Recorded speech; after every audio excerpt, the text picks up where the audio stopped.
For fire making in the boreal forest, there's two components that, when brought together, will almost guarantee you fire.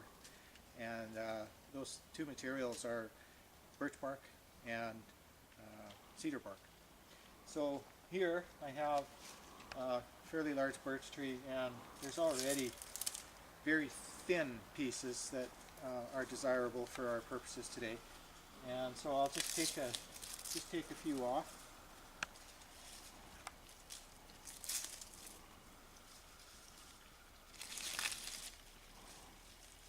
We'll make a bird's nest out of this with our cedar in the middle as a coal extender. So I think that's plenty for my purposes. So now I'll find some cedar.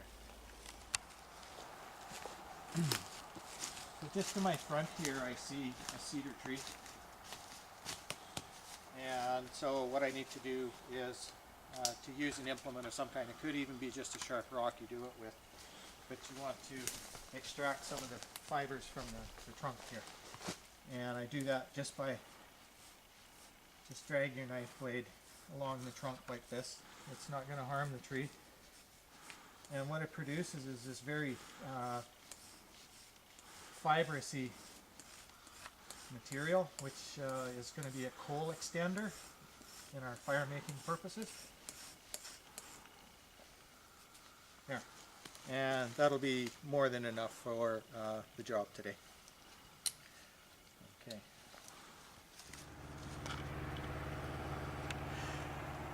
So what I've done is I've just taken my birch bark, and in the middle of it I've taken that cedar fiber, and I'll just place it there and kind of gather my birch bark around it for something that's a facsimile of a bird's nest.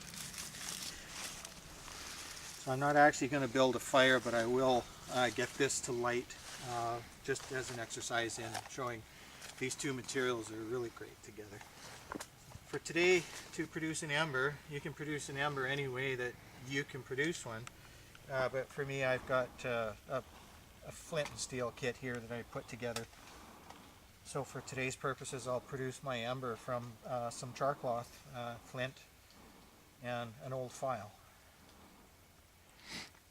This flint has traveled with me from Saskatchewan and was my father's before me. So it has sentimental value for me as well.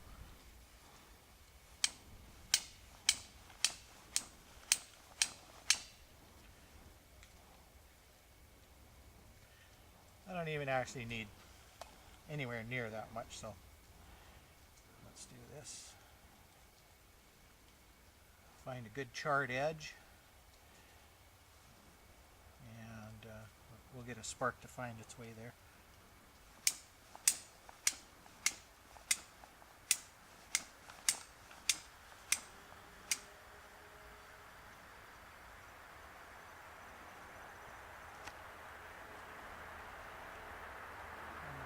That edge. You can kind of feel on the stone the rough parts.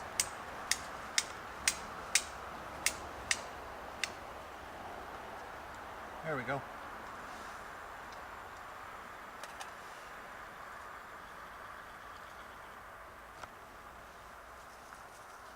So I've got plenty of time here. I'll take and put my ember in the middle of my cedar duff.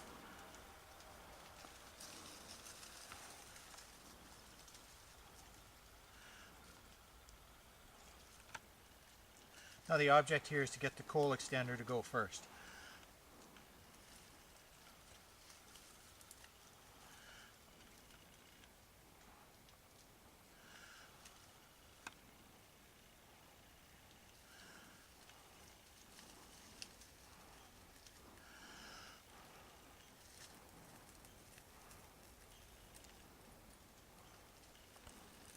And there we have our fire.